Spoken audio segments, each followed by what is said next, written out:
উপস্থিত সিরাজগঞ্জ আমাদের শহীদ জিয়াউর রহমান মেডিকেল কলেজ ন্যাশনালিস্টের প্রাণভোমরা ডক্টর আনম আমরানকারী বিডু, মঞ্চে ভূমিষ্ঠ আমার রাজনৈতিক গুরু, সাবেক সাধারণ সম্পাদক এবং প্রতিষ্ঠাতা সাধারণ সম্পাদক ডক্টর জিয়াউর রহমান জিয়া ভাই, মঞ্চে ভূমিষ্ঠ সাবেক সহসভাপতি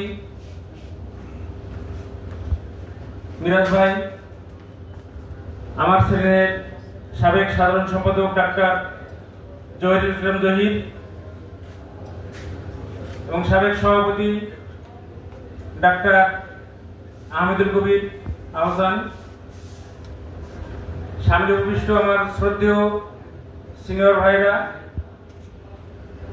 এবং আমার জুনিয়র চিকিৎসকরা, সেই সঙ্গে বিভিন্ন মিডিয়া কর্মীবৃন্দ, ওষুধ কোম্পানির প্রতিনিধিবৃন্দ, আসসালামু আলাইকুম ওয়া রাহমাতুল্লাহ। আসলে এই অনুষ্ঠানগুলো খুব উপভোগ করি আমি। এজন্য সুদূর রংপুর থেকে লাস্ট নাইট আমি মাত্র 2 ঘন্টা ঘুমাইছি। 2 ঘন্টা ঘুমাই প্লেনে উঠে চলে এসেছি। কোনো বাধাই এক্ষেত্রে বাধা হইতে পারে না। এই যে আজকে এতদিন পরে সবার সঙ্গে দেখা হলো, এত ভালো লাগতেছে, এটা আসলে ভাষায় প্রকাশ করার মতো না। সেই সাথে আজকের দুটি গুরুত্বপূর্ণ ইভেন্ট এক্স ন্যাশনালিস্ট স্টুডেন্টের পক্ষ থেকে এখানে দেওয়া হলো, তার একটা আমরা অলরেডি দেখলাম, একজন গুণীজনকে আমরা সম্মান দিলাম। এটা আসলে অত্যন্ত গুরুত্বপূর্ণ। এই সমস্ত মানুষ নীরবে নিভৃতে দেশের জন্য, জাতির জন্য অনেক কিছু করে, তারা কিন্তু কেউ সম্মাননা দেয় না। সম্মাননা পায় এখন আজকের দিনকে আমরা যেটা দেখি তেলবাদরা, সেটা হওয়া উচিত না। এবং এক্ষেত্রে একটা ব্যতিক্রমী উদ্যোগ নিয়ে আজকের এই আয়োজকরা দেখিয়ে দিয়েছে যে নীরবে নিভৃতে যারা আছে তাদেরকেও সম্মাননা দেওয়া যায়। তো খুবই ভালো উদ্যোগ, আমার খুবই ভালো লাগছে।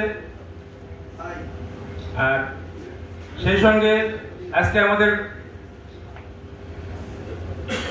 দলের কাণ্ডারি, ভবিষ্যৎ প্রধানমন্ত্রী, তার বিষয়ে একটা ডকুমেন্টারি প্রকাশ করা হবে। এই জন্য খুব ভালো লাগতেছে আমাদের। আমরা আরো ভালো করতে পারতাম। এই তারেক রহমানের সঙ্গে আমাদের বহু স্মৃতি ছিল, কিন্তু দুর্ভাগ্যজনক হলে সত্য, ওই সময় কোনো মিডিয়া ছিল না, ক্যামেরা ছিল না, একদম নিবৃতে নীরবে আড়াল থেকে গেছে। ম্যাডাম জিয়ার সঙ্গে আমাদের অনেক সুন্দর মুহূর্ত ছিল, সাকির আহমেদ অনেক জায়গায় তার সঙ্গে কথা হয়েছে।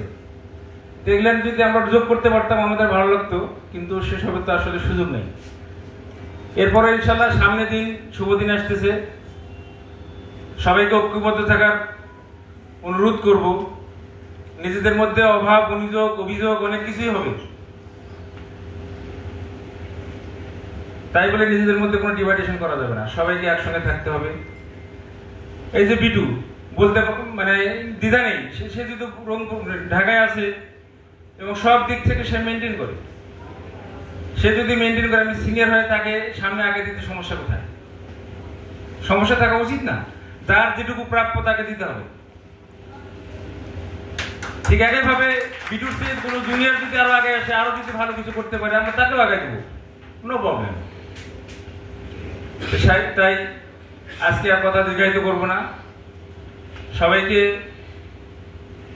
আবারও সালাম, শ্রদ্ধা, ভালোবাসা জানিয়ে আমি আমার সংক্ষিপ্ত বক্তব্য শেষ করছি। আল্লাহ হাফেজ। বাংলাদেশ জিন্দাবাদ। তারেক শহীদ জিয়া অমর হোক। বেগম খালেদা জিয়া জিন্দাবাদ। তারুণের অহংকার তারেক রহমান জিন্দাবাদ। আসসালামু আলাইকুম।